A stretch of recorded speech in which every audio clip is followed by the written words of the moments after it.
Мяне сур'ёзна напалохала, што доктар так доўга нічога не еў і не піў. Я стараўся не думаць аб гэтым. «Хутка вярнуся», — сказаў я. «Іду ў прыбіральню, сачы за ім». Як толькі я выйшаў з прыбіральні, мяне сустрэў выбуховы шум. Некалькі чалавек стаялі пасярод вуліцы. Яны паказвалі ў неба. Сярод людзей стаяў адзіны фургон мясцовых навін і яго экіпаж. Дакладна як у артыкуле. Я вярнуўся да нашага стала, толькі каб убачыць Стэфані, якая сидзела адна. «Дзе ён?» – спытаўся я. Яна павярнулася і ўбачыла, што месца побач з ёй пустое.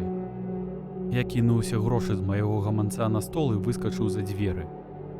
Мы са Стэфані выбеглі з закусачнай да натоўпу, які рос. Мабільныя тэлефоны былі вынятыя і накіраваны ў неба.